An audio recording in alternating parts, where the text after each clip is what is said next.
We should not forget that for Nietzsche, this which I was mentioning, that it's denial of the this pure neutrality position is at the same time uh, what de facto is very largely held today by almost everyone in the West, which is to say that there's no scientist who can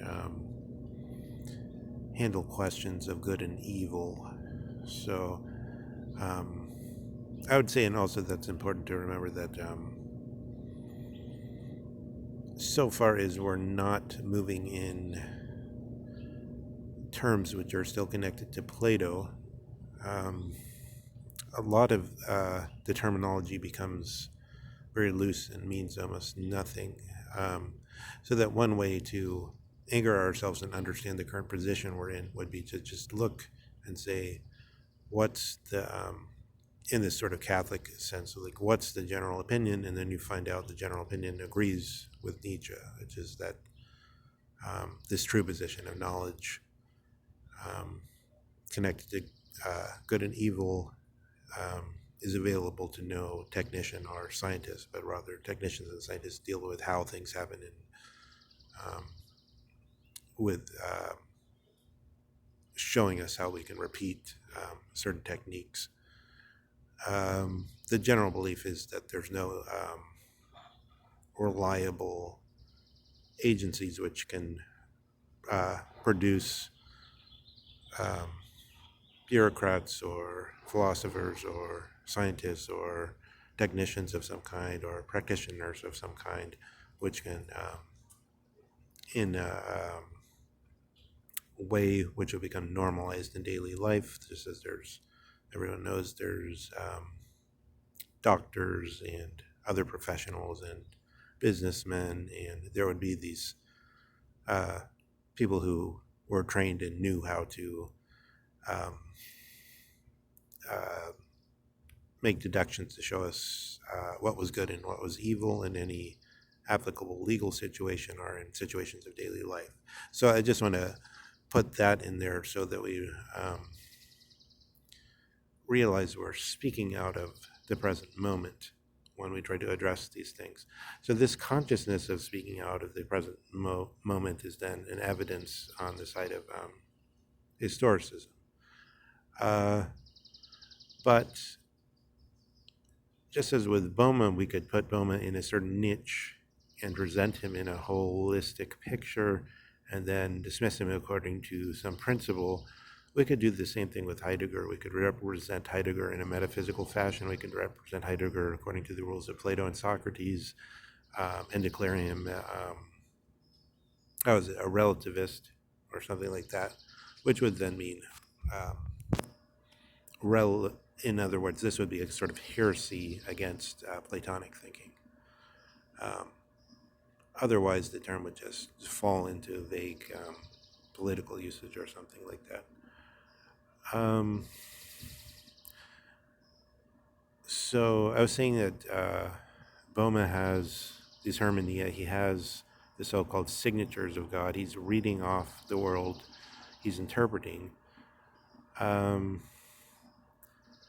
But he thinks he has gotten to the profound interpretation and even um, broken through into the Godhead and seen many things.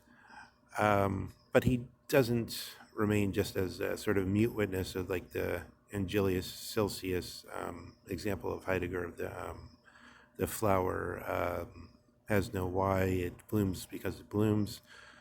And that's the one way to think of mysticism as a just no why and just a pure image and the pure absorption. So it's not, so Boehm is giving he's giving explanations. So for instance, he speaks of the Grimmigkeit, this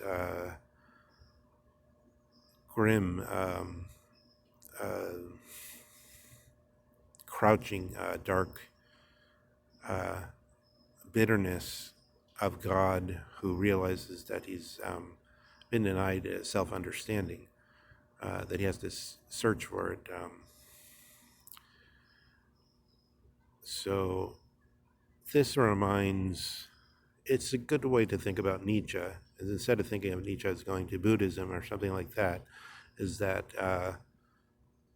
in Boehme, the Old Testament God is also beyond good and evil, and that is, he's prior to good and evil. He's a fearsome God, and he's prior to good and evil. And here, in his first beginnings, um, this God has this Grimmigkeit. Um, his countenance has fallen, having discovered that he doesn't, this unknown world he's fallen into. This may be, as it were, described not as God coming as immortal, but in some sense of awakening prior to Dasein's existence in the way we know it. I think here, by contrast to mysticism and Hermeticism, um, the experiences of Dostoevsky. So Dostoevsky wrote something called the um, Dream of the Ridiculous Man, a short story, uh, with a character, as is often the case in Dostoevsky, right on the edge of sort of nihilism and in the tangible situation of a small child is going to be is being led off and presumably to be abused by a man in the street, and the character is, as it were, like a stone. He's totally insensitive to the whole world that he's in, and then there's kind of a question if he'll shake out of this stone being and become moral. So one of the characteristics of this character is that he's described as sitting in an armchair all night in a room which is only separated by kind of shoji screen or something from a next door neighbor, so that he can hear all the loud goings on next door. But he says that he's, for a year, he never slept, but not because he was disturbed by his neighbors or anything, but because he was sitting up all night thinking. So, taking it that this is a straightforward story, I believe what Dostoevsky had in mind is, I mean, you'd actually, if that were literally true, you'd actually just die from not having enough sleep. So I think what's meant is that he was dreaming, but the dream only consisted of thoughts. So not even, as one would think, darkness, but no visual image at all, but just the running monologue in of this so-called ridiculous man. That, it seems to me, just the sense, nothing but speech, so as though there were a being that had nothing but this, on analogy with sight, which is different from any particular thing seen. So we have sight, and then we have all the things seen. So on analogy, language, and then all the things spoken. So a being which only had the sense of language and was just speaking to itself, with no other sense data of any kind. That seems to me something that can be contrasted well with Hermeticism. And I suppose past Hermeticism would be the sheer mysticism. So just when you have just a little bit of language, you have Hermeticism, and then if you would go farther, you'd have mysticism. That's one way to look at it. One can also say, I believe, that mysticism can be contrasted with skepticism, in the sense that mysticism would be simply knowing from having seen, and perhaps in a way that goes beyond the sense of the Catholic theological virtue of faith, where to see is to have faith. Because when you get the flash of the vision of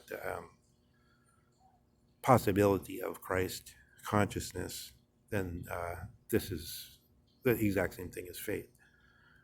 But you haven't obtained it, but you just got the vision of it. So there's something of that, of the faith in mysticism in that sense.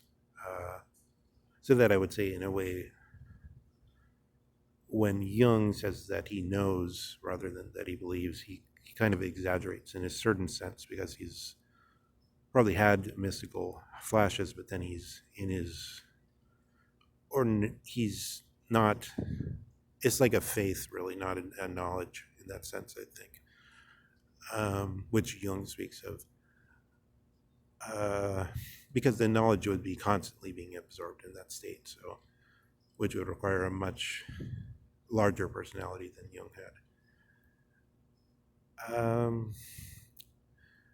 So the Grimmigkeit may be comparable to Nietzsche's, as it were, the good resentment, iconoclasm, the creativity, because the good resentment goes along with creativity of the Ubermensch, who has realized that he's amidst the historical being. So as we go on, let's try to, one, we want to bring in this whole question of the all these transmutations of theoria or theory in connection to some of the earlier discussions, and perhaps this question of Nietzsche we could pursue further here with the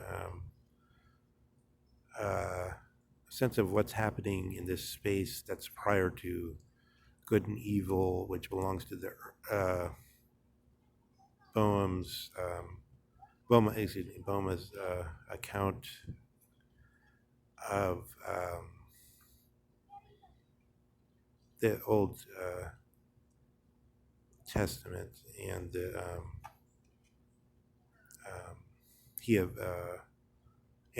Ancient of Days, and the other issues of the powers that were, as it were, there, waiting to be realized.